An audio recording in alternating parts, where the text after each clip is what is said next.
A rapper, pregnant by a married man. And according to the streets, when she refused to get rid of that baby, somebody put a $30,000 hit on her head.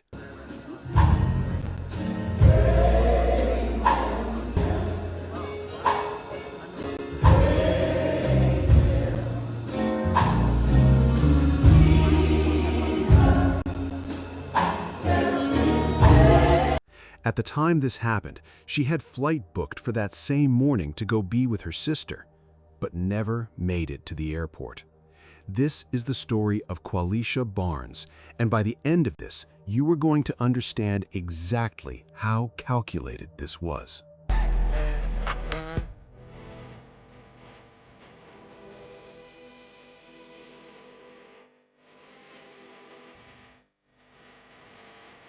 Before the crime, there was a person worth knowing, because when you know who Qualisha Barnes was, what happened to her lands completely different. Born and raised in southwest Detroit, Michigan, she was known in the hip-hop world by her stage name, Sidity. Her mother, Francine Lopez Stewart, explained it best. She loved makeup, dressing up, and beauty. Her sister, Shatara Davis, said it simpler. Meet her once and you instantly loved her. She was a jokester, always cracking jokes and bringing a natural energy into the room. For 10 years, she built a life in Atlanta after starting from nothing.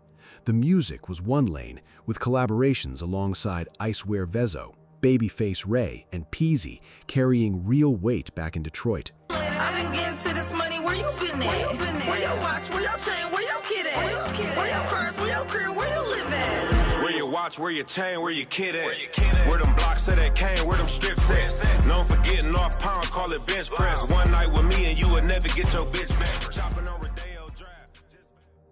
Running alongside the music was So Sidity Boutique, an online clothing business she owned and operated herself. Then there was the lane most people didn't see. She was earning her Bachelor of Science in Nursing at South College in Chamblee. She made the dean's list, sitting just 2 semesters away from a healthcare degree. Her family noted she explicitly chose to step away from rapping and closed her physical boutique in 2022 to lock in on school. She wanted to build a stable lifestyle for the family she envisioned. To those closest to her, she wasn't a persona, she was Lele. 2 years before her death, she posted pictures celebrating a brand new Range Rover Sport with a red bow on the hood, something she worked for and earned. That truck represented the life she was building, and it is the exact vehicle she was sitting in when someone took her life. For over a year, Qualisha had been vocal about wanting a baby. When the pregnancy happened, she was 14 weeks along and told only a few people. The man she was involved with was married, with a new baby at home and a wife who had no idea this pregnancy existed. A whole family was already in place, and this situation threatened to pull it apart. According to sources close to the family, the pressure came immediately to terminate the pregnancy. It would expose the affair, the lies, and the separate life. Qualisha refused.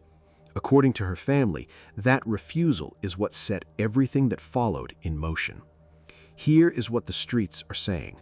Law enforcement has not officially confirmed this, but the family has spoken publicly. The belief is that a $30,000 bounty was placed on Qualisha's head by the man who got her pregnant, unwilling to let the pregnancy destroy his marriage. $30,000 to make a pregnant woman disappear. And it allegedly worked. To understand exactly how that hit was carried out, we have to retrace the final hours leading up to that night. Because of severe morning sickness and pregnancy symptoms, Qualisha had spent the last month staying at her mother's apartment in Sandy Springs. On Tuesday evening, April 7th, she left the apartment to handle her business. She and her mother actually stayed on the phone chatting until midnight, explicitly agreeing that Qualisha needed to be at the airport by 6:30 a.m. for her 9 a.m. flight to see her sister in Detroit. Shatara had told her to come so she could take care of her during the pregnancy. That leaves a mysterious, critical 1.5-hour gap. Qualisha lived on the northeast side of Atlanta. Springside Place in southeast Atlanta was not her neighborhood. The family is direct. She was lured there, contacted that night by someone she trusted enough to meet at an isolated hour in a neighborhood that wasn't hers. Someone knew exactly where she would be because someone made sure she went there. At around 1:23 in the morning on Wednesday, April 8, 2026, Atlanta police received a call regarding shots fired near Cleveland Avenue. Officers arrived at the 2900 block of Springside Place and found Qualisha unresponsive in the driver's seat of her black Range Rover, which had come to a stop in the middle of the roadway. Gunshots, and then a car, Honda, just flew up the street. News tonight, a pregnant rapper from Detroit is murdered in Atlanta. She was shot 4 times in the face this week. And her family tells us they have a good idea why she was targeted and killed. According to the family of Qualisha Barnes, she was 14 weeks pregnant when she was shot 4 times in the face. Probably because I know I'm worth a million. You may know her by her stage name, Sididdy. The only Diddy in my city with a lit wrist. But those closest to her know her as a daughter and a sister. I know her as Qualisha. I know her as Lily. I know her as we in the same house in the same bed. That's what I know her as. All that friend stuff, I don't care about none of that. That was my sister. That was my baby. Give us the strength that we need to survive. Hand in hand in prayer, the family of Qualisha Barnes asked God for strength while coming to terms with her senseless killing. And it's moments like this that are helping them deal with her death.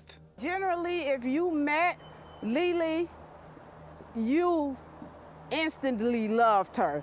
And she was such a jokester, you know. She liked to laugh, and she always cracking jokes on me. Barnes's mom, Francine Lopez Stewart, says her rap name fits her perfectly. She loved makeup. She loved dressing up. She loved beauty. So, and she was a Diddy. But Barnes wasn't just a rapper. She was also an aspiring nurse. She made the dean's list.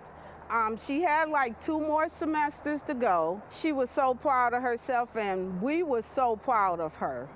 Someone stood outside that truck and fired multiple shots directly into her face. She was pronounced dead at the scene. The unborn child did not survive. When you strip away the street rumors and look strictly at the timeline, the calculation becomes undeniable. The planning started long before that night, but how the family realized something was wrong exposes just how calculated this execution was. At 6:30 a.m., her mother called to ensure she was at the airport. Qualisha didn't answer. An hour later, her mother had Shatara track the location of Qualisha's phone. The phone didn't ping to the airport, and it didn't ping to Springside Place. It pinged to a bank. This digital trail strongly suggests her belongings were moved or handled immediately after the shooting. Her mother didn't find out about the homicide until a detective called her around 9 a.m. As of right now, no arrests have been made. Atlanta PD has not officially named a suspect.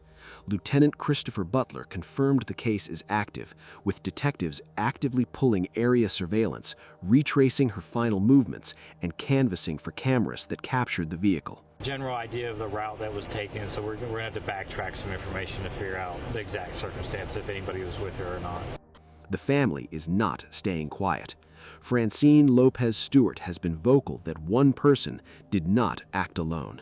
This was a coordinated conspiracy. As for what justice looks like, Lopez Stewart says seeing not just one person held responsible, but multiple, because she believes her daughter was set up. If you instigate something that causes a murder, then you need some kind, you need something. You know, I think you need to go to jail too. According to Barnes's family, she had been living in the metro Atlanta area for about 10 years. As far as the investigation into who may have killed her, well, Atlanta police says that's still under investigation. Now, while researching this case, I came across Anton's reaction to it, which I found very insightful.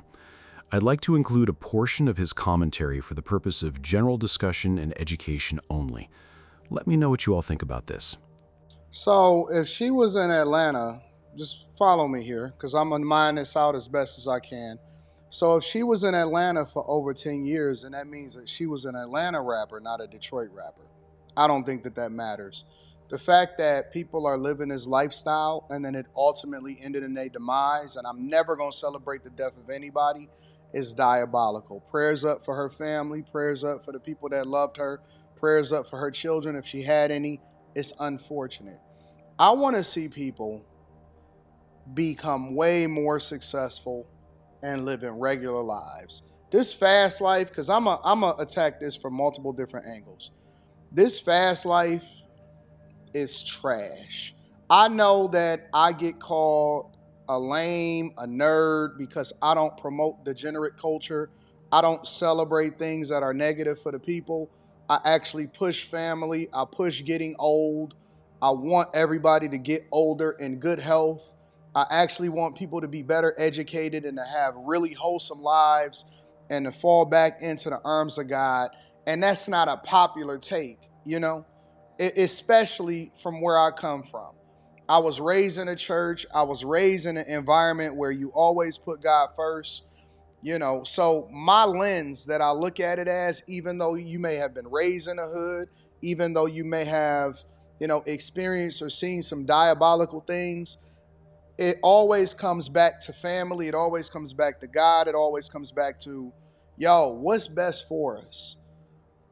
And I'm always trying to figure out how to play the long game, right? So when I see people living a certain lifestyle, and I'm not saying don't have fun, I'm not saying don't move to a different city, and I'm also not saying, you know, completely divest yourself or no longer talk to people that have held you down or, have, you know, you've been in a cool situationship with for a long time. But I'm saying that you got to keep your eyes on the long game. And it seemed like we've heard this story over and over and over again 1,000 times. Young girl, go to a different city, Los Angeles, Atlanta, New York, Miami, Chicago, go to a different city, living a different life. You know, they going to school, whatever, trying to do better for themselves. And at the same time, they in that lifestyle or they may be dealing with somebody, you know, because what they're basically insinuating to me, I've never actually met or heard the girl, and maybe because she's been in Atlanta for over 10 years, they say that she's from Detroit. They say that she's a Detroit rapper. I would probably label her more of an Atlanta rapper because you are the environment that you spend the majority of your time in. But, you know, they saying that she was targeted because she was pregnant. Then basically what they're saying is that it's whomever it was that got her pregnant, which would also lead you to believe that her friends and family knows who did it. To be honest with you, and again, I don't tell people how to grieve. Everybody seemed a little too cool to me. I'm not even sure that I would give an interview unless I'm asking for the police or I'm petitioning for the police to find who the killer is. And you know people know who the killer is. They say that they shot that girl, 4 times, or they shot her in the head or something like that, and they wanted to make sure that man, whoever she was dealing with, whatever lifestyle that she was involved in, it wasn't good. And I don't advocate, nor do I believe that anybody, unless you are doing something egregious, trying to take somebody else's life, messing with a little kid or something like that, I don't believe that anybody deserves to die, right? I don't care, you know, who you don't like or what neighborhood that you live in. You don't deserve to die if you're not doing something to cause some harm on somebody else's life that will put them in danger. I don't think that you deserve to die. But at the same time, when you involve yourself in a certain lifestyle, what do you think is going to happen? Nothing good can come from it. Usually it's going to end unless you can get out, and you got to get out and try to stay away from it. You might have to move away to a different city or whatever. Nothing good can come from involving yourself in and surrounding yourself by people or a lifestyle that's not going to be conducive for your future. Even if it seemed like it's fun at the time, even if it seemed like it's cool at the time, you got to get the heck up out of that, man. And you know, when people always claim the hood or they always talking about, yo, I'm from this or I'm from that, yo, I am not. I am the thing that I am at that particular time. I am not my circumstances. I am not necessarily where I come from. I'm where I am. I'm where I am. I personally choose to live, work, and play in Detroit because I just love this city. I love everything about it. It's not just that I was born and raised here. It's that I actually love the city. I adore what the city is becoming. I love the evolution of what this thing is to become. And so now, you know what I'm saying? I'm promoting a different type of lifestyle. I'm showcasing and highlighting the good that comes along with living a clean lifestyle, being a family person, raising your kids the way that you're supposed to raise them kids up. And I'll tell you another thing. I believe that there are people that know exactly who it is that did it, and that's why I don't necessarily trust the community, nor do I celebrate the culture, because anytime that killers can run around free and other people know exactly who it is that killed them is crazy to me. That's not normal to me. You're not supposed to have killers running around in the community and people know who they are. No snitching, people know what's happening. The family, I'm assuming they may have an inkling or a perspective of who they think did it and all of that stuff. Nah, dog, nah. By the way, this isn't the first time a pregnant woman and her unborn baby have lost their lives in what appears to be a targeted move. Let me take you to Ohio, where we'll look at Tamisha's story. While the investigation into Qualisha and her baby's case is still ongoing, the case I'm about to share has been solved. The shooter was identified, the motive was uncovered, and the truth eventually came to light. But before we get into that, I'd like to take a moment to honor Qualisha Barnes and her baby. May they both rest in peace. Our thoughts and deepest condolences go out to Francine, Shatara, and the entire Barnes family, as well as their loved ones in Detroit and Atlanta. Now, let's head to Ohio. The victim in this similar case was 8 months pregnant and just weeks away from giving birth. In fact, she had already chosen a name for her baby. Tragically, neither mother nor child made it. They were later laid to rest together, as seen in this film.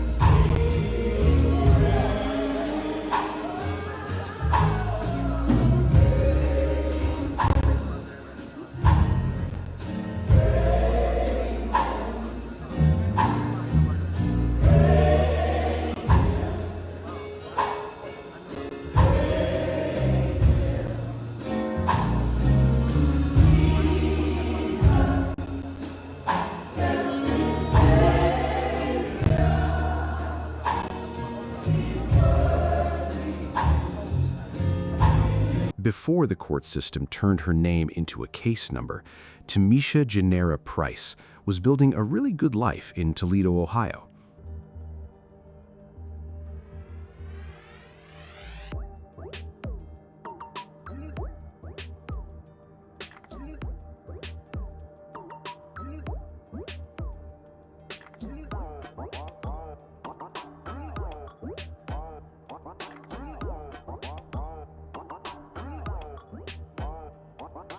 To truly understand how awful this loss is, you have to look at who she was to the people who loved her. They all called her Misha. She was born on May 22, 1989. She grew up as the youngest of 4 kids and was the only girl in her family. Her parents, Tyler and Stacy, raised them all to be close, and her big brothers always looked out for her.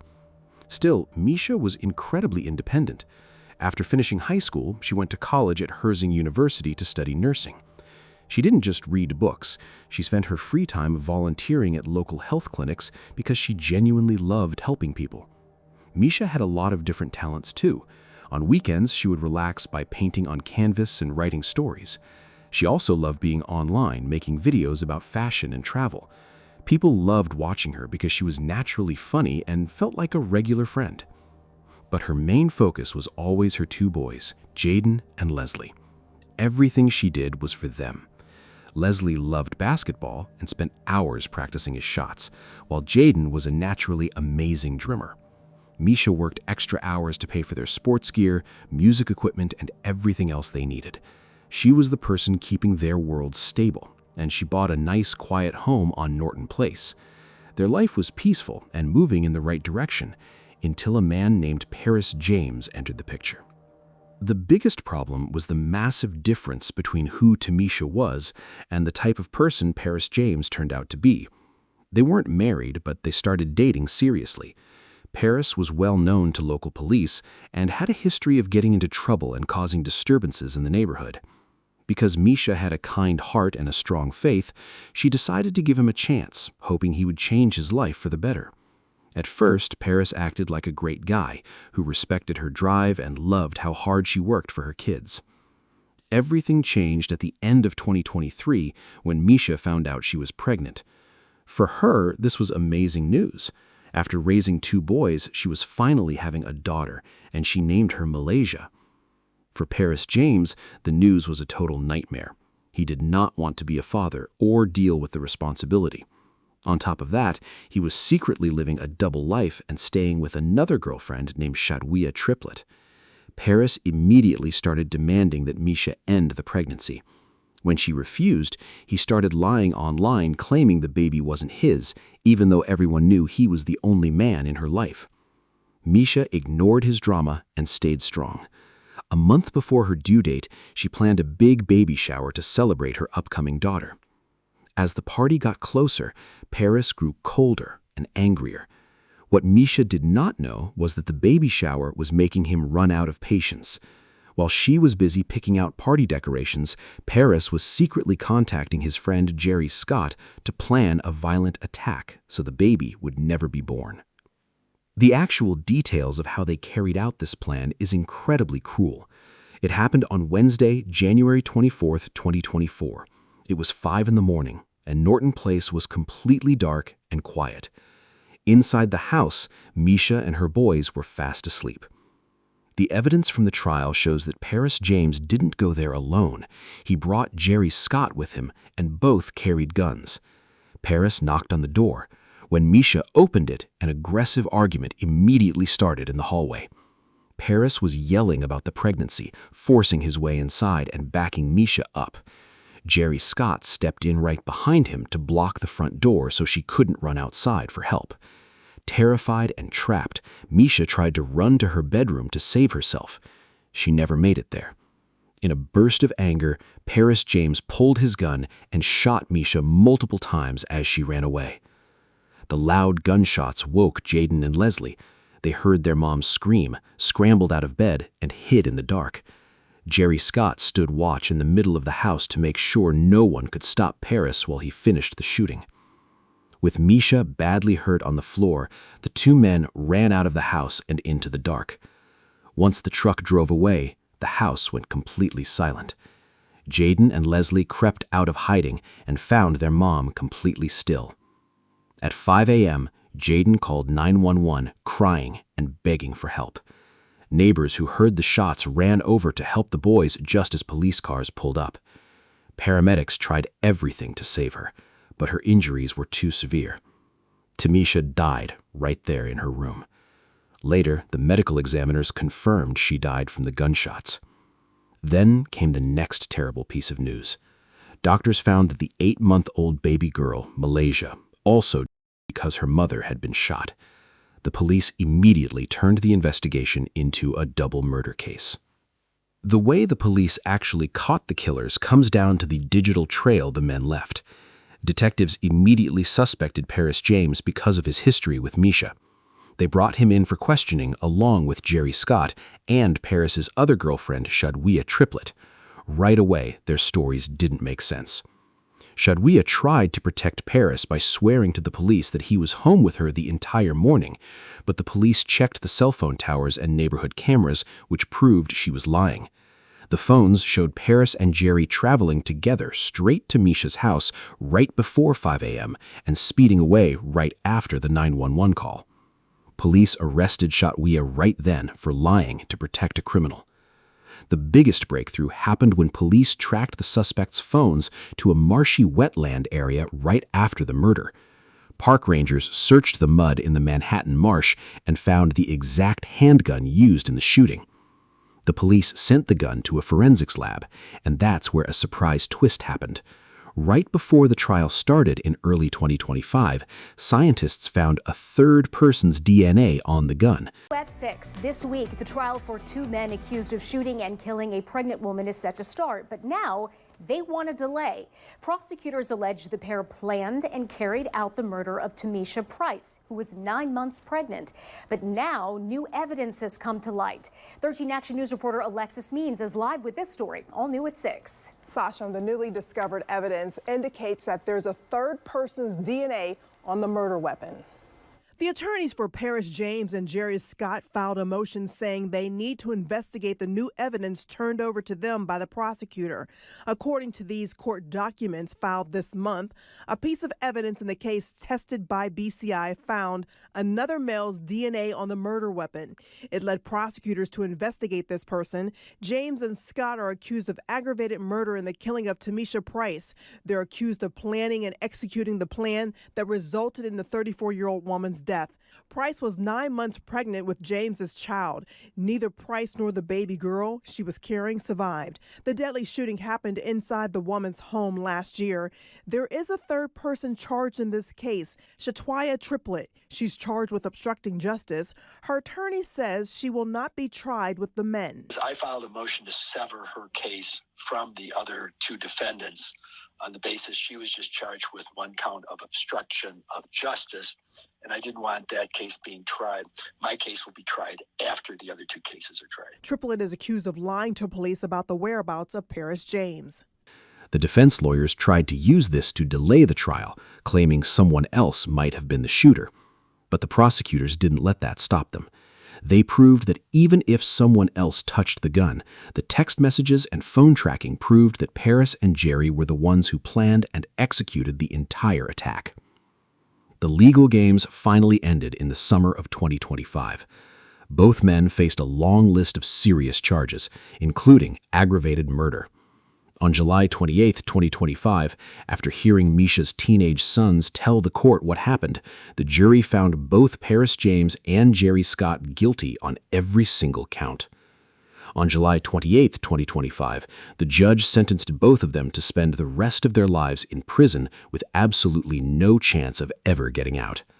Shatwaya Triplett had a separate trial later in September, and the jury decided she was not guilty of helping them cover it up. When you look at this entire story, it shows how far some people will go just to keep control. Paris James thought he could decide who gets to live and who dies. He thought that hiding a gun in the mud and having a fake story would let him walk away free. Instead, he destroyed his own life, ruined his friend's life, and left 2 young boys to grow up without a mom. Justice was served, but it still hurts because Misha and her baby are gone. At her funeral, her father Tyler told everyone that his daughter was a beautiful, humble soul who worked as hard as she could to give her boys a great future. At this time, I just say a few words about my daughter. First, I want to give God honor and praise because that's the only way I'm able to stand here and talk to you right now and look at you. This young lady here was my heart. I told my wife when I married her, well, after Michigan, I got 3 women. You, my mama, and that girl right there. She's like, oh, you talking about? I said, hey, these 3 women, I gotta take care of it. But I don't want to make it about me, that's why I didn't talk. But Tamisha was wonderful, beautiful soul. She wasn't an arrogant person. She wasn't, bougie, all that stuff. She liked nice things. She did nice things. She worked hard. She worked hard for her boys and for them to have nice things. I know a lot of young folks realize that all this stuff you wear, these fancy shoes and clothes and She didn't want any drama. She just wanted to be a nurse, run her fashion business, and raise her new daughter. Rest in peace, Tamisha Price, and rest in peace, Malaysia. Sending love to Jaden, Leslie, and the rest of their family in Toledo. Things are still tough for her sons as they try to get by without her. The community has kept a GoFundMe page open to help them pay for school and regular living costs. If you want to help them out, the link is verified and active. Leave a comment below with your thoughts on this case. Hit the like button and subscribe to the channel if you want more of these true crime breakdowns. I'll see you in the next video. You killed my sister. You know you did it. Ain't nobody got a lie on you. You killed my sister. Look at you just sitting right there looking guilty as because he's I'm letting guilty, you y'all. talk. You can Look have at the his flow. face. You Look can have at the his flow. face, y'all. Look how guilty he is.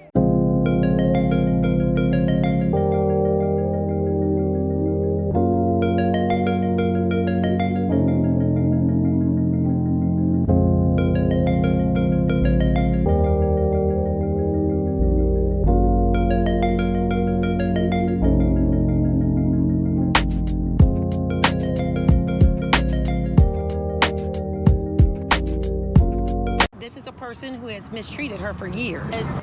We don't want anybody else to experience this. No other family. I brought the whole shop and brought the whole bag. If I ain't pimping, what the fuck you call that? These niggas trying to jump a nigga, man.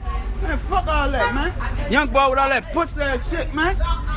Man, what you don't fight one-on-one? I'll fight you one-on-one, nigga.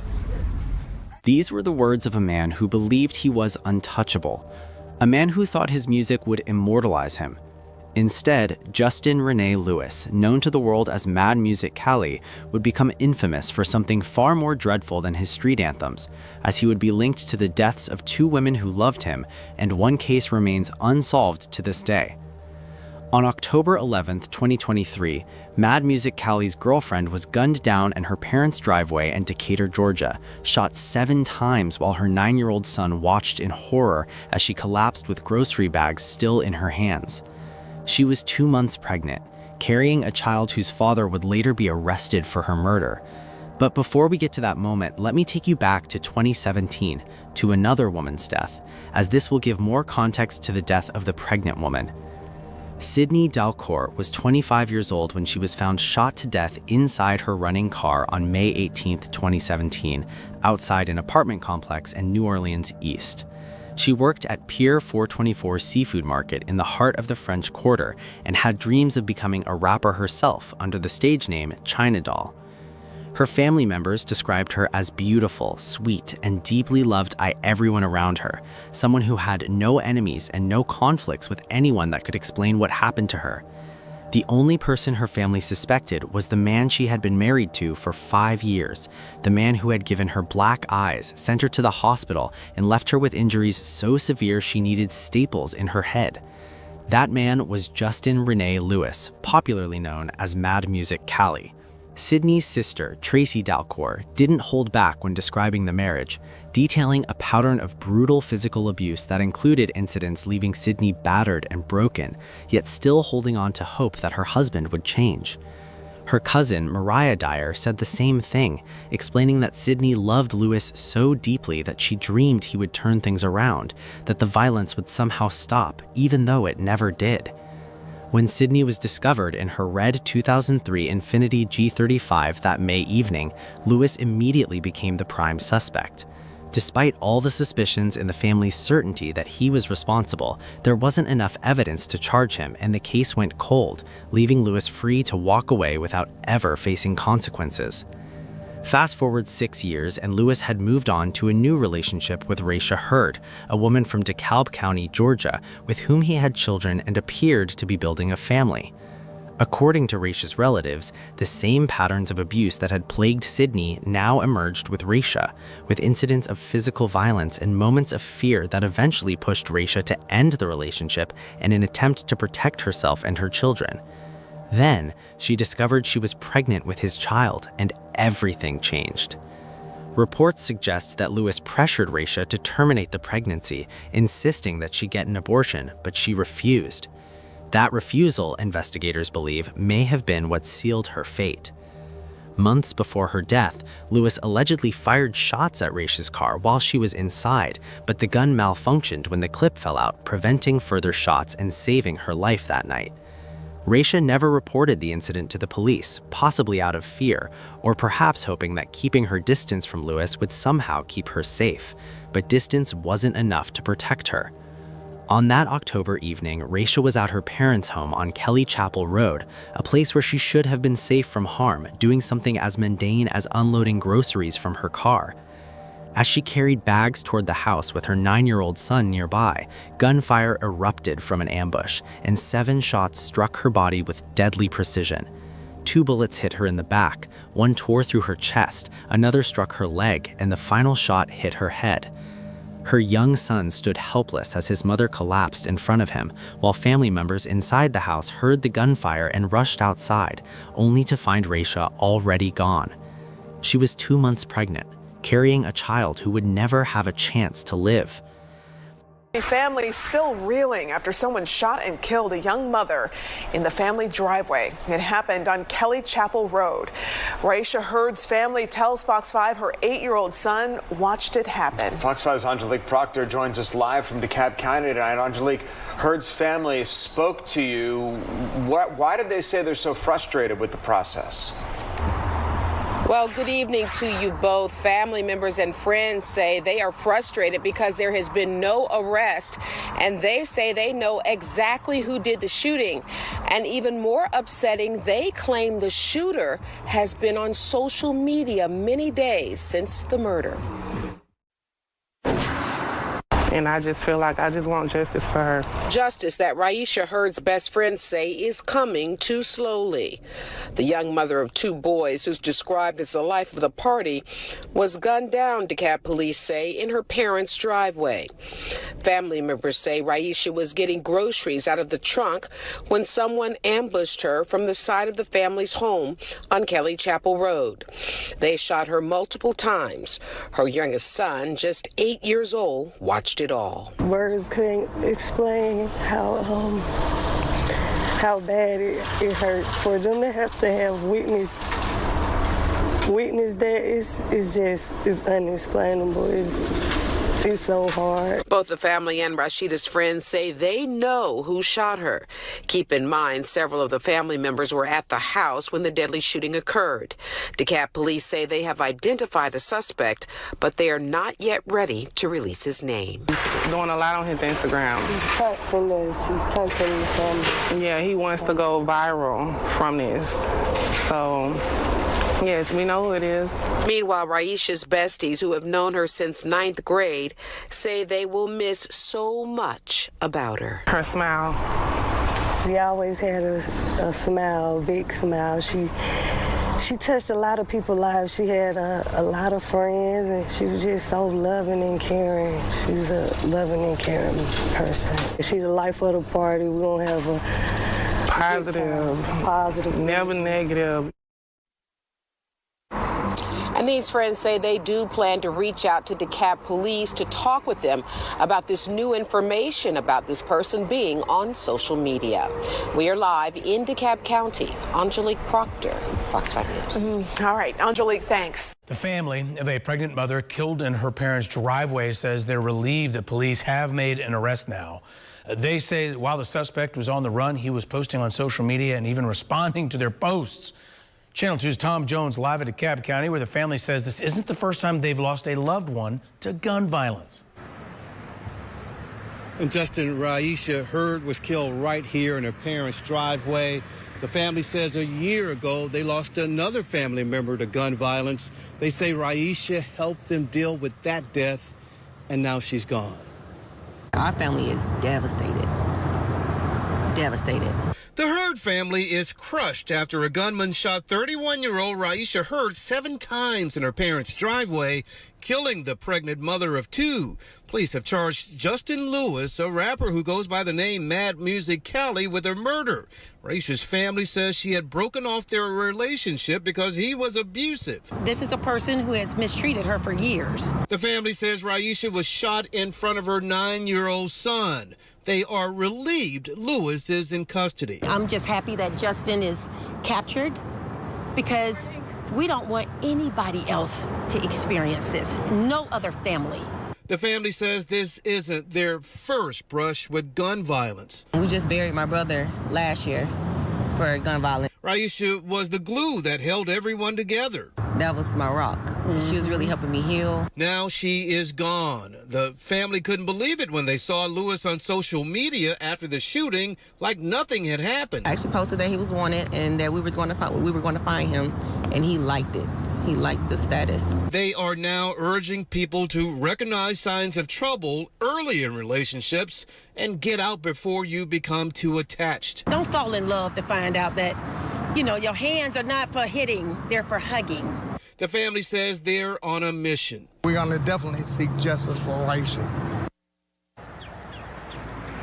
And the Hurd say Lewis was the father of Raisha's unborn child. He is now in the DeKalb County Jail facing a malice murder charge. Raisha will be laid to rest on Monday. We're live in DeKalb County. Tom Jones, Channel 2 Action News. Within days, the DeKalb County Police made an arrest, taking Justin Renee Lewis into custody on October 18, 2023, in Forest Park, Georgia, where he was charged with 1 count of malice murder and booked into DeKalb County Jail. The arrest brought a moment of relief for Raisha's family, but what happened in the days between her murder and his arrest made things become even more gloomy. Lewis went live on Instagram before his arrest, addressing the accusations swirling around him and dismissing them as rumors spread by Raisha's family, while claiming there was only a possibility he was the father of her unborn child. Family members described his behavior as taunting, especially when he interacted with social media posts labeling him as wanted. Raisha's sister, Rhonda Hurd Dickens, expressed a mixture of relief and profound sorrow following Lewis's arrest, telling reporters that the family finally slept well that night. The grief, however, was overwhelming and compounded by the fact that this was the second fatal shooting in their family within 14 months, leaving them reeling from loss after loss. The similarities between Sidney Dalcour's death in 2017 and Raisha Hurd's murder in 2023 are impossible to ignore. Both women were shot near or inside vehicles. Both had been in relationships with Lewis that were marked by allegations of severe physical abuse, and were women who, according to their families, had no other enemies and were beloved by everyone who knew them. The key difference is that Sidney's case remains unsolved, while Lewis now faces charges for Raisha's murder. Let's talk about who Justin Renee Lewis really is and how he became the man at the center of these tragedies. Born and raised in the 9th Ward of New Orleans, a neighborhood known for its vibrant culture but also its challenges, Lewis dreamed of becoming a rapper from a young age. Inspired by local legends like the Hot Boys, he began crafting hooks and rhymes as a child, envisioning a future where his name would be known across the hip-hop world. But money was always tight. Without access to professional studios, Lewis got resourceful in ways that revealed his willingness to cross lines even back then. He stole microphones from discount stores like Family Dollar and used his mother's computer with free software to record tracks in the basement after school. His early career was defined by grinding on the streets. He burned CDs of his first mixtape and sold them outside corner stores in the 8th Ward, using whatever money he made to fund professional studio sessions. One of his notable moves was paying for a feature from bounce music icon Big Freedia on the single By the Look in Her Eyes, a collaboration that lent him some credibility in the local scene. Over the years, he released tracks like Dumb Flow in 2020 and Letter to Meek in 2023, building a modest following on platforms like Spotify and Apple Music, while his music videos, including Da Nightmare featuring Magnolia Chop, showcased a raw, narrative-driven style that resonated with fans of Southern street rap. Despite all his efforts, Lewis never broke through to mainstream success, and his career remained underground. He even had run-ins with bigger names in the industry, including NBA YoungBoy, though the beef between the two was minor and mostly highlighted Lewis's tendency to seek attention through confrontation. In a 2018 interview at South by Southwest, Lewis downplayed any issues with YoungBoy and expressed hope that they could work together in the future, painting himself as someone trying to navigate the industry's competitive waters. It was a moment that showed him trying to present a professional face to the world, but beneath that surface, there were cracks forming in his personal life that would eventually shatter the lives of the women closest to him. Now that you understand who Justin Renee Lewis is, let's dig deeper into the aftermath of the murder. The murder moved very swiftly, with DeKalb County Police immediately classifying the case as a domestic-related homicide. There was no robbery or random violence, just a calculated ambush of a woman who had dared to refuse the demands of a man who believed he could control her fate. But the grief was overwhelming. Rhonda Hurd Dickens, Raisha's sister, told reporters that the family finally slept well the night of Lewis's arrest. I'm just happy that Justin is captured, because We don't want anybody else to experience this. No other family. But that small measure of peace couldn't erase the pain. The trauma was made worse by the fact that this was the second fatal shooting in the Heard family within 14 months, compounding their grief. We just buried my brother last year for gun violence. That was my rock. She was really helping me heal. Raisha's brother, Ralph Heard Jr., mourned his sister's beautiful personality, while Rhonda highlighted the years of mistreatment Raisha had endured. In Raisha's case, the evidence was apparently stronger, leading directly to his arrest and the murder charge he currently faces. But the haunting question remains: could Raisha's death have been prevented if Sydney's case had been resolved differently? If Lewis had faced consequences for that first alleged act of violence, would there have been a second victim at all? While Justin Lewis sat in jail awaiting trial for Raisha's murder, researchers and public health experts were releasing findings that put cases like hers into terrifying context. Studies show that homicide is actually a leading cause of death for pregnant women in the United States, surpassing traditional maternal health complications. And in a significant portion of these cases, the perpetrator is an intimate partner, someone who claims to love the victim but sees her pregnancy as a threat to be eliminated. The pattern repeats itself with chilling consistency across America. Consider Donovan Faison, a 23-year-old from Seminole County, Florida, whose case mirrors Lewis's in disturbing ways.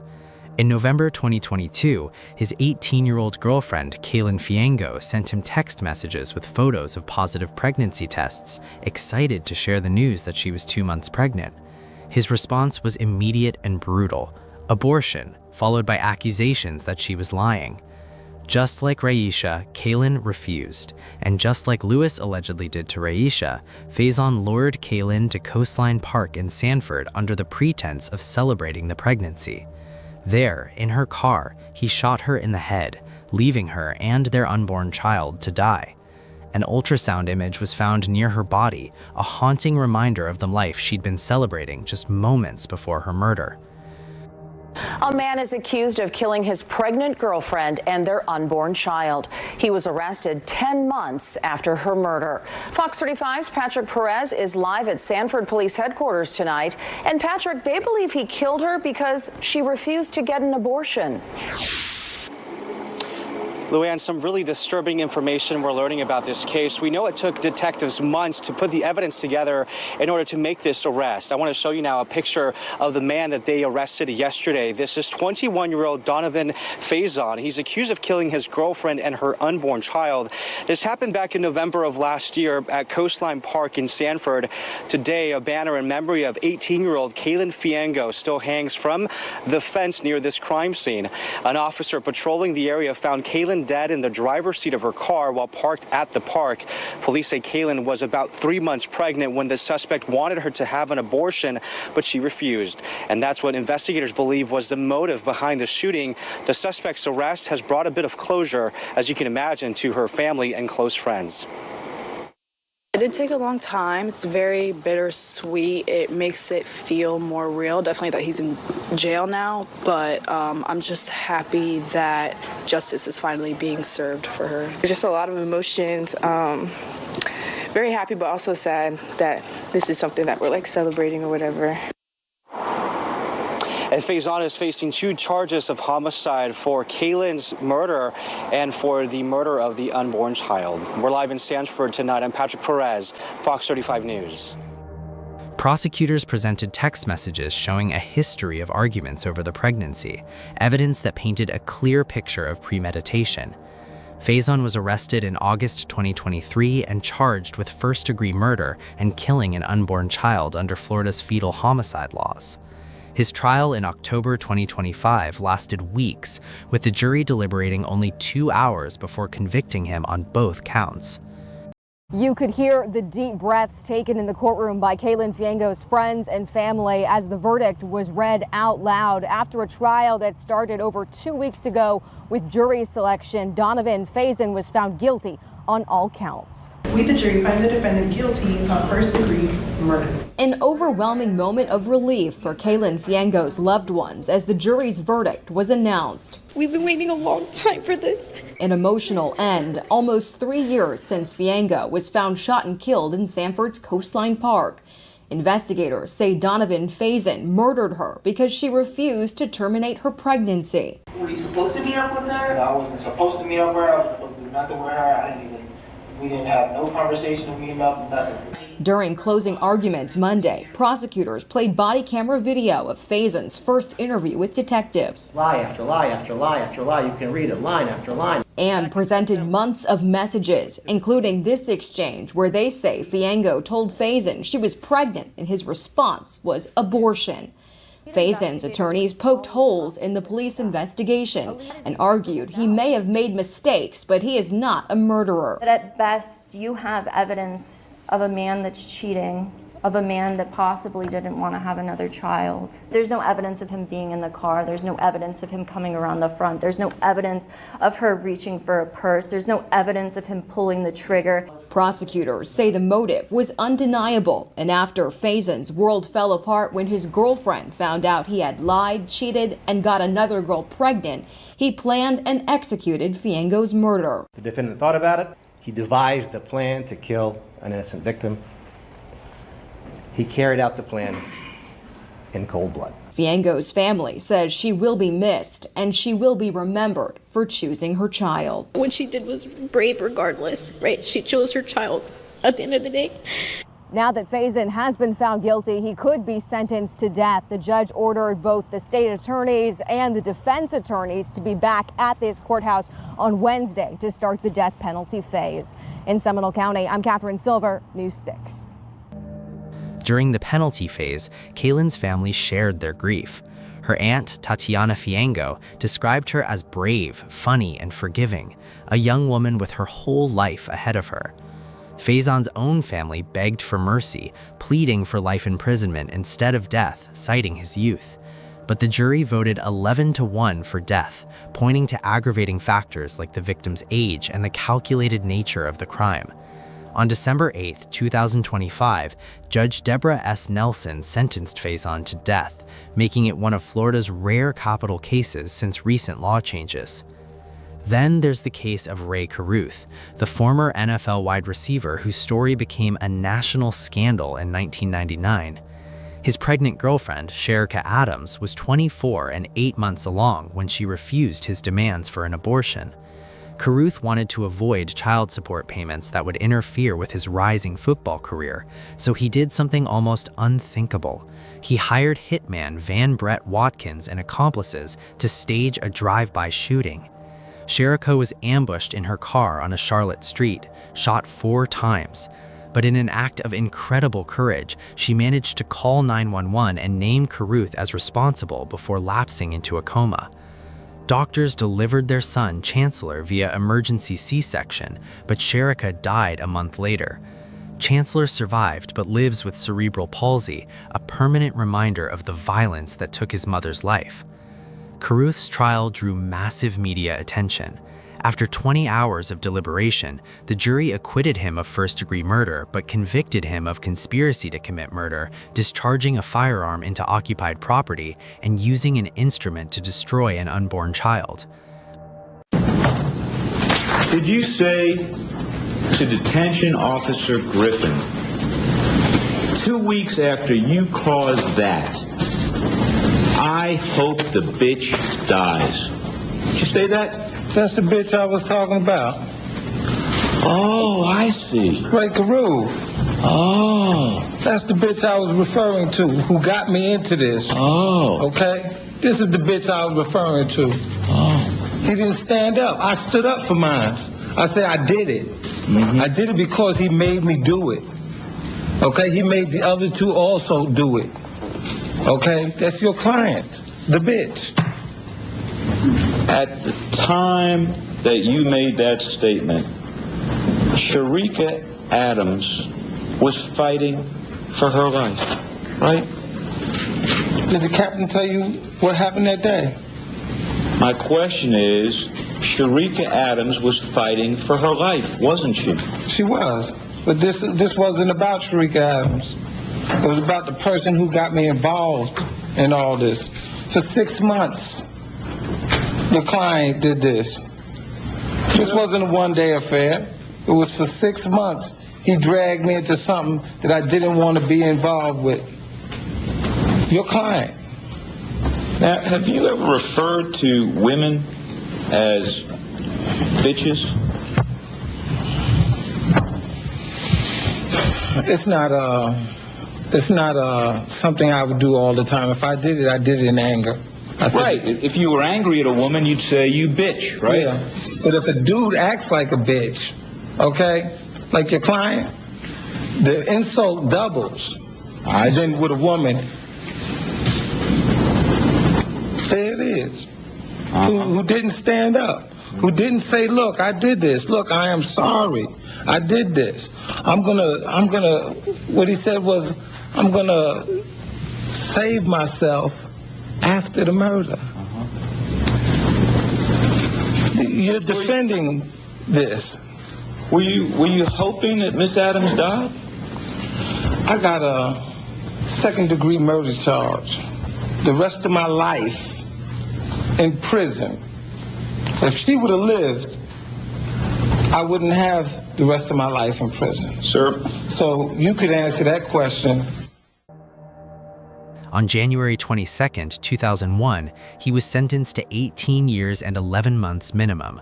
He was released in October 2018 after serving nearly 19 years, expressing remorse but maintaining partial innocence. These cases reveal a disturbing pattern. Men who view pregnancy as an obstacle to their freedom or careers, who demand abortion and turn violent when refused. They see murder as preferable to fatherhood. And the methods are hauntingly similar. Ambush-style attacks, often involving vehicles, designed to look random but calculated down to the last detail. Research published in PLOS Medicine confirms what these cases demonstrate. Intimate partner violence is strongly linked to pressured pregnancy termination, and when women resist that pressure, they face dramatically elevated risks of severe violence or death. The statistics are scary. Studies suggest pregnancy exacerbates existing abuse in 45 to 60% of intimate partner violence relationships, with the risk of homicide spiking during this vulnerable period.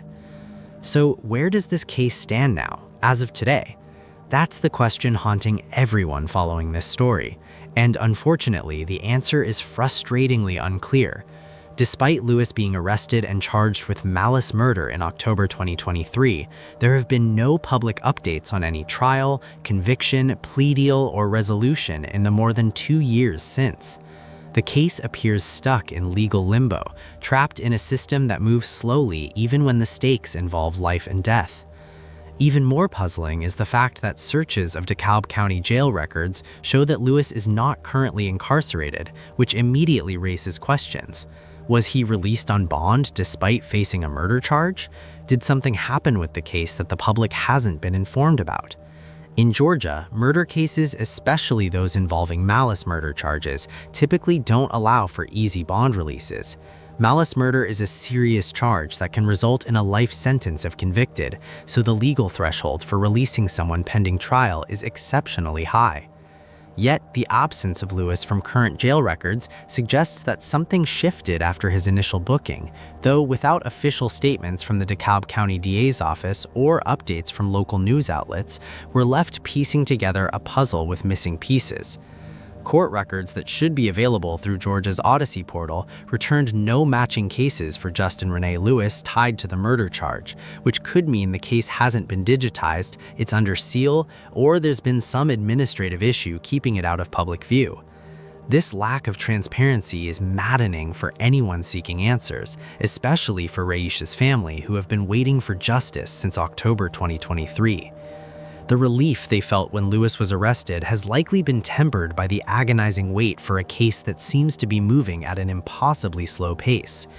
This isn't just about one family's pain, because it's emblematic of broader issues in how the justice system handles domestic violence cases, particularly in jurisdictions with significant case backlogs. DeKalb County, like many urban areas, has faced substantial delays in processing criminal cases, a problem severely exacerbated by the COVID-19 pandemic, which shut down courts and created bottlenecks that jurisdictions are still clearing years later. Murder trials in Georgia routinely take anywhere from 2 to 5 years to reach a courtroom, which means that even if Lewis's case is progressing behind the scenes, it could still be a considerable time before there's any public resolution. This is Billy Bennett Adams III, a 25-year-old Tampa rapper performing under the stage name Ace NH, who just 3 days after being found not guilty in a double homicide case, would be arrested again for killing a pregnant woman and leaving her lifeless in a driveway, with her 18-month-old boy sleeping in a car seat, unaware that his mother lay dead just feet away. But before we get to that night of January 30th, 2023, let me take you back to where this story begins, because what you're about to hear involves a pattern of behavior that would raise red flags. Buzz knife on the AK, run up, get your top cut. So I'm trying to get up out the jam, but he got stuck. Remember when I had my back on the wall? You niggas don't get no money at all. Say the wrong thing and I'm making a call. Pull up, no talking, we knocking them off. Young nigga, I was down bad in the worst way. Flash out, cash out, made it off a perk play. Brand new Glock and we going on the first date. In November of 2020, Billy Adams was at a recording studio in Lutz, Florida. But on this night, instead of music being created, 2 lives would be taken. Trevon Albury and Daniel Thompson would be shot and killed at that recording studio, and Billy Adams would be the one holding the weapon. From the beginning, Adams had a story ready. He claimed that Albury and Thompson had entered the studio armed for robbery, and that he intervened to protect others. Adams would argue he had no choice but to use deadly force. But here's where things get troubling. Despite these contradictions, a jury would hear the case and ultimately side with Billy Adams. On January 27, 2023, after more than 2 years of legal proceedings, Adams would walk out of that courtroom a free man. But the jury's decision didn't come easy, and what happened during deliberations reveals something chilling. The jury that acquitted him didn't find his testimony credible. So why did they let him walk free? Little did they know that within 72 hours, another person would be dead, and this time the victim would be someone who had attended his trial, someone who was carrying what could have been his child. I put a smile on my face like I work at McDonald's, cause bitch, I'm loving it. We in the club, I deep as a bitch. We gon' hit this bitch out, now stop all that muggy shit. Get on the beat, spaz, rock out, bitch, I'm too turned up. Niggas twisted, they be capping, bitch, gon' get your house burnt up. But in my language, bitch, I speak it. Really be talking, they say I'm preaching. Yo, girl, all on me for no reason. Ballin' too hard as a hell of a... Her name was Alana Sims, and she was only 22 years old. Alana was a single mother with an 18-month-old son, 5 months pregnant with her second child. She had been in a relationship with Billy Adams and attended court to watch as the jury delivered their not guilty verdict. On January 29, 2023, just 2 days after Adams's acquittal, something happened that would set the stage for tragedy. According to evidence that would later come to light, Adams sent a text message to an associate named LaKenya Wantley. Adams wrote the words, "Tomorrow this shit done," in reference to ending his involvement with Sims because of her pregnancy. The next day, January 30th, Adams would put whatever plan he had been formulating into motion. Prosecutors allege that he lured Alana Sims to the Easton Park subdivision in New Tampa under the pretense of attending a celebration party for his recent acquittal. What happened next in that quiet suburban neighborhood was brutal. The discovery of Alana Sims' body that evening would immediately trigger an intensive investigation by the Tampa Police Department, and what they would uncover would paint a picture of premeditation. And we begin tonight with a pregnant mother found beside an SUV in Tampa, her 1.5-year-old son asleep and unharmed inside. Tonight, her family is desperate for answers. This is Nightside. I'm Dave Wagner. And I'm Angelina Salcido. 22-year-old Elena Sims was found lying in the street last night near the Eastern Park subdivision in New Tampa. Tonight, her family spoke only to 10 Tampa Bay's Shannon Clough, saying they just want to know what happened to her. Elena's sister tells me she would have been 23 in just 2 weeks. Her 5 siblings are heartbroken knowing she was found in New Tampa. Her son just feet away, unharmed. Tonight, Elena's family says they just want some answers. Her as a person, she was very selfless. Elena Sims' sister says she was a single mother with a heart of gold. She always had a smile on her face, always was positive, no matter what. Carly Williams says Elena radiated her positivity onto her 1.5-year-old son and her 5 sisters. But Elena, she was like a mother for all of us. That was like, everybody makes a joke all the time. Even though I'm older than her, she was taller than me. Carly's bond with Elena was special. My closest sibling. Like, that was my best friend. I told her everything. We did everything together. The two spent endless hours at the beach and took spontaneous trips. She says Elena was a caring sister and mother, expecting another child in just months. She was also 5 months pregnant currently. So much was taken from this family Monday night. Tampa police say Elena was found in this area of New Tampa. A person called police when they saw her lying in the street near the Easton Park subdivision. Her 1.5-year-old son was sleeping in an SUV just next to her. At this point, we're saying that her injuries are upper body trauma. I can tell you that when she was laying on the ground, it appeared that she'd been deceased for at least a bit of time. Tampa police say Elena was targeted and potentially attacked by someone who knew her. Elena's sister says they grew up in Tampa, but this neighborhood isn't familiar to the family. So we don't really know why she was in that area. As far as what happened and who killed her, we have no idea what has happened. Carly says Elena's son will be taken care of by family. All of them heartbroken they'll be without their rock. And everybody loves her. Everybody that comes around her, gravitates towards her. Her family is raising money to lay her to rest. If you want to donate, we have a link on our website, 10tampabay.com. And if you know anything, contact Tampa Police or Crime Stoppers. I'm in the studio, Shannon Clow, 10 Tampa Bay. The Tampa police detectives described this case as horrific and quickly gathered every piece of evidence to build their case against Billy Adams. The first crucial piece of evidence came from surveillance systems in the neighborhood. The black Chevy Malibu was registered to Adams' father, and evidence would show that Billy had been driving it that night. But it gets even more damning. When police searched the interior of that black Chevy Malibu, they discovered physical evidence that would further link the vehicle to the incident. Inside the vehicle, investigators found 2 live 9mm rounds, ammunition that would become a key piece of evidence. But perhaps the most damning evidence came from Adams' own phone.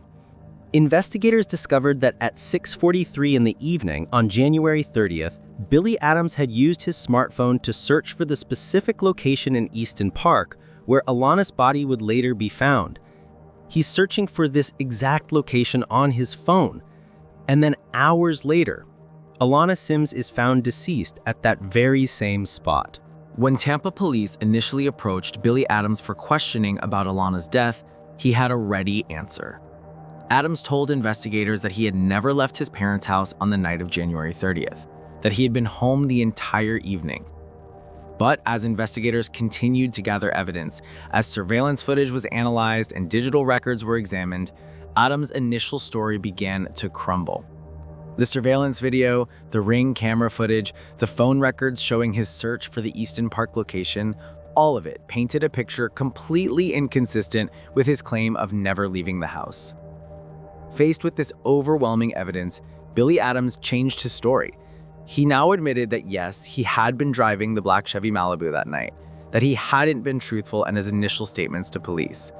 But rather than taking responsibility, Adams once again reached for the same defense strategy that had worked successfully for him just 3 days earlier. He claimed that Alana Sims had pulled a gun on him first, that he had been forced to act in self-defense. But there were critical problems with Adams' self-defense claim this time. First, Alana Sims had no history of violence whatsoever. She was described as a devoted mother, focused on caring for her young son and preparing for her second child. Second, investigators have never recovered any weapon that Alana supposedly used to threaten him. Police have stated that no gun belonging to Alana Sims has ever been found. Third, Adams's own behavior in the aftermath doesn't match someone who had just been forced to use deadly force in self-defense. Instead, Adams initially denied any involvement whatsoever, claiming he never left his house, and only changed his story when confronted with evidence that contradicted his alibi. A very busy Wednesday as we come on the air. We are on top of 2 news alerts at this hour. A student shot and killed in Hernando County and a shocking arrest in Tampa. This is 10 Tampa Bay at 5. I'm Josh Sidorowitz. And I'm Emerald Morrow in for Courtney Robinson. We begin in Tampa, where today a rapper recently acquitted of a double murder is under arrest once again. They say Billy Adams, who goes by Ace NH, is responsible for killing a woman in New Tampa just days after he was released. Police found the woman's body outside a car while her child was asleep inside. Tonight, investigators say that woman was in some sort of relationship with Adams, but he wanted nothing to do with her. 10 Tampa Bay's Angelina Salcido is live outside Tampa PD headquarters tonight. Angie, investigators say this woman was pregnant. Yeah, Josh and Emerald, they were able to arrest Tampa rapper Billy Adams just 9 days after 22-year-old Alana Sims, who was 5 months pregnant at the time, was found outside of her car in New Tampa. Her 1-year-old son still inside the car, found unharmed. Now, we do know that Billy was arrested today at his parents' home in New Tampa. He is now charged with 1 count of first-degree premeditated murder and 1 count of an unborn child. We can also confirm Adams and Sims were known to each other. Detectives say the rapper is believed to be the father of the unborn child. It would appear that the motive is that he did not want to be in her life anymore and was not ready to, have a child. Police say Alana thought she was on her way to a party for Adams the night she was 9 days ago. She was about 8 miles away from the location where she was told to go when she was shot. Now, detectives say Adams's vehicle was spotted in video near the location where she was found. When they interviewed him, he admitted to pulling the trigger the night of her death. Now, all of this happened just 3 days after Adams was acquitted in the of 2 men at a home recording studio. That incident happened back in November of 2020 and was investigated by the Hillsborough County Sheriff's Office. Now, Adams testified that he acted in self-defense, claiming the 2 men he were attempting to rob the owner of the studio. The owner of the studio also testified, though, saying he didn't witness an attempted robbery and wasn't in fear until after Adams suddenly started shooting. Now, the jury ultimately sided with Adams and came to a not guilty verdict there. Detectives here at the Tampa Police Department say that this case of the murder of this mother and her unborn child is horrific. They still have not recovered the weapon that was used here. I spoke to Alana's family not too long ago. They tell me they are happy that an arrest was made, but they're still mourning her tonight. We're live tonight in Tampa. Angelina Salcido, 10 Tampa Bay. The inconsistencies in Adams' statements, the changed stories, the initial denials followed by revised admissions, all of it created a pattern that prosecutors would argue demonstrated consciousness of guilt. Legal analysts examining the case noted that the evidence appeared strong for the prosecution. On February 8, 2023, just 9 days after Alana Sims' body was found, Tampa police arrested Billy Bennett Adams III and charged him with first-degree murder and killing an unborn child by injury to the mother. Adams made his initial court appearance on February 9, 2023. 4 days later, on what would have been Alana Sims' 23rd birthday, Adams appeared for a bond hearing. Judge Taylor presided over that hearing, and after considering the evidence and the nature of the charges, the court denied bond. Adams would remain in custody at Falkenberg Road Jail without the possibility of posting bail. I'm covering the case of Billy Bennett Adams this afternoon. The state has filed a motion for pretrial detention, which my understanding is that the defense does not contest. Is that correct? We're not contesting it, no. Okay, so just so the record's clear, I will find that the defendant does pose a threat of harm to the community because of what the defendant is currently charged with. And I also find that there's no conditions of release that are reasonably sufficient to protect the community from the risk of physical harm to persons. Is there anything else I need to add? No, not right now, Your Honor. Okay, all right, so Mr. Adams, you will be held without bond on these 2 counts, and not sure what's going to happen afterwards, but as of today, it's no bond on these 2 counts. During that same hearing, the Adams defense team, led by attorneys Jamie Kane and Rocky Brancato, made a motion that would have significant implications.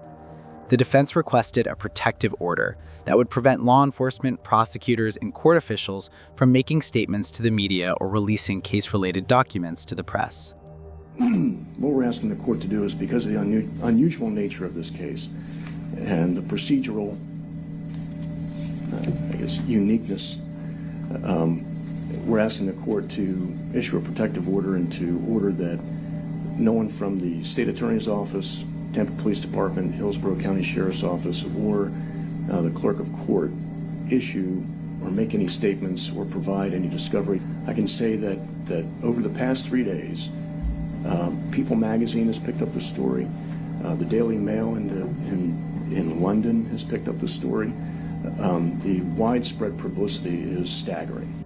In the weeks and months that followed, Adams entered a not guilty plea to the charges against him, maintaining his claim of self-defense. On March 24, 2023, the Hillsborough County State Attorney's Office filed notice of their intent to seek the death penalty against Billy Bennett Adams III.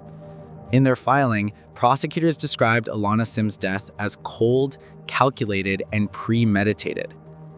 The decision to pursue capital punishment requires meeting specific criteria under Florida law. The state would argue that this case met those criteria on multiple fronts: the premeditated nature, evidenced by the text message and phone search, the vulnerability of the victim, and the fact that the crime involved the death of an unborn child. The pretrial process has been marked by numerous hearings and legal motions that have stretched across multiple years. On March 29, 2023, the court granted a temporary protective order to limit the public release of certain evidence. The defense continued to fight to keep various records sealed. In May of 2023, there was a hearing specifically focused on whether certain records should remain sealed. The defense prevailed partially in these efforts. New information came to light. Court documents revealed possible gang connections through jailhouse phone calls that Adams had made while being held at Falkenberg Road Jail. These calls suggested potential gang affiliations that prosecutors indicated could be used as aggravating factors if Adams were convicted. Around the same time, Adams withdrew his demand for a speedy trial. Get your crew split. Money toss, I make them dollars walk, bro, make that chopper spark. You say that you won't smoke, my niggas post up on your block and stalk. I plays like a quarterback, knock you off, I can order that. Give them smoke, this that Florida gas, that get up, can't ignore the rest. I make money every day, but I'm still hacking like I'm broke. I know niggas who say they real, but they still act like a hoe. Bitch, you know it's me, ain't nothing changed, I'm still keeping the pole. Suffocating all the ops, we give them smoke and make them choke. In August of 2023, additional forensic evidence linking Adams to the scene was publicized through court documents. But then came a series of legal developments that would complicate the prosecution's strategy. In December of 2023, Judge Samantha Ward ruled that only 8 jurors would be needed to recommend the death penalty for Billy Adams, citing a change in Florida law enacted in April 2023. However, this ruling would not stand. On April 12, 2024, Judge Ward issued a different ruling that reversed her previous decision, determining that Florida's 2023 capital sentencing amendment could not be applied retroactively to Adams's case. Since Adams' case had begun before the amendment's effective date of April 20, 2023, the prior unanimity requirement would apply. The state appealed this decision to Florida's 2nd District Court of Appeal, and on March 19, 2025, the appellate court denied the state's appeal, upholding Judge Ward's ruling that Adams's case would require a unanimous jury agreement for any death penalty recommendation.